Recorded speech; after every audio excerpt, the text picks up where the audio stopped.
السلام عليكم ورحمة الله وبركاته. والسلامتين صاحبي لمانتين ميل كستو جوجتان سو دوادا waa tenniska afraad iyo aniga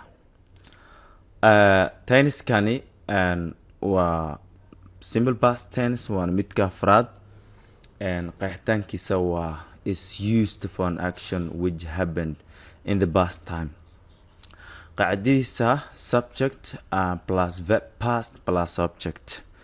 You, they, we, I, she, he, and it, take, did when they are made question negative and question with negative.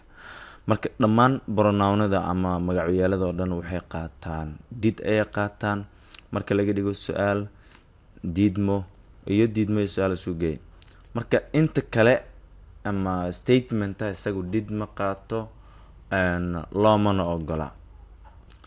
way statement ku bilaabaya. You ate lunch yesterday. adigu shalay qado ayaad cuntay ama waad qadaysay. so you, and he ate lunch yesterday. isaga shalay qado ayuu cunay ama wuu qadeeyay. marka heedani waa subjectigi, ate waa verbki oo past, lunchna waa objectigi, yesterday waa time. marka in subject plus verb past plus object ay macnaha ka kooban tahay jumlada koobaad. They spoke to us wayna la hadleen. marka spoke speak ay ka timid hadda past way. You went to school schoolka ayaad aaday adiga. You went waxaad aaday to the schoolka. question su'aalan ka dhigeen markaasi. Did he eat lunch yesterday? isaga shalay ma qadeeyay ama qadama cunay. marka hadii did ay timaado eat ku isaga wuxuu ku laabanaya awal hore 8 ay ahayd laakiin wuxuu ku laabanaya hadda asalka presentiga verbka uu ku laabanaya eat ayuu noqonaya sababtoo labada past hal meel inay wada galaan lama ogola. marka marka did haday timaado verbku present ayuu noqonaya ama su'aal haato did ma haato ama did mi su'aal sugeeyaa noqoto. Did they speak to us? mana la hadleen. Did you go to the school? adigu schoolka ma aaday. did man kadhigayna negative. He did not eat lunch yesterday. isaga shalay muusan qadaynin. They did not speak to us ama aysan la hadlin. You did not go to school. adiga schoolka ma aadin. waxaan kadhigaynaa mar kale question with negative. su'aal iyo didmo la sugay. Didn't he eat lunch yesterday? isaga shalay ma qadayn miya. halka waxaan leenahay didn't ma dhahayno tida kuma dhawaaqayno. Didn't he eat lunch yesterday? isaga shalay ma qadayn miya.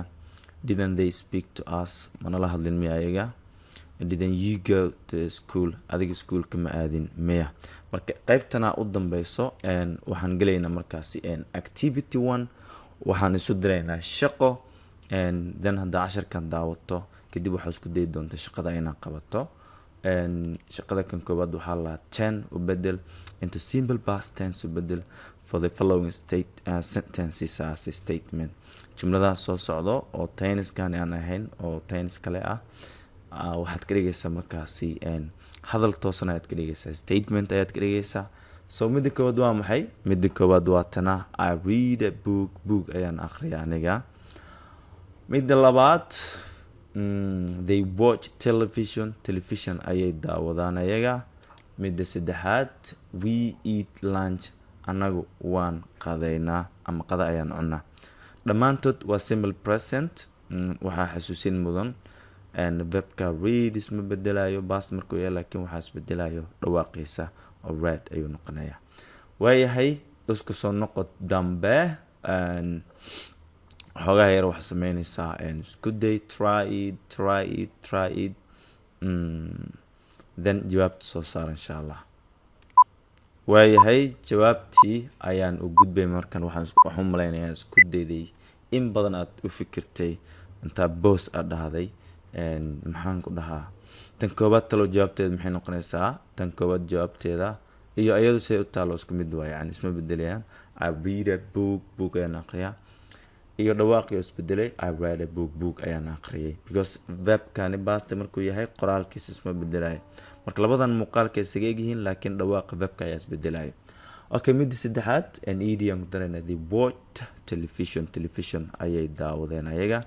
midda saddexaad we ate lunch waan qadaynay annaga. so eat verbka past isu bedelay ate ay noqotay maadaama verbku yahay verb irregular verb ah sidaas ayuu noqonayaa marka aad iyo aad u mahadsantihiin intaan kulmi doono casharkan kan xiga waxaan idinkaga tegayaa sidaas nabadgelyo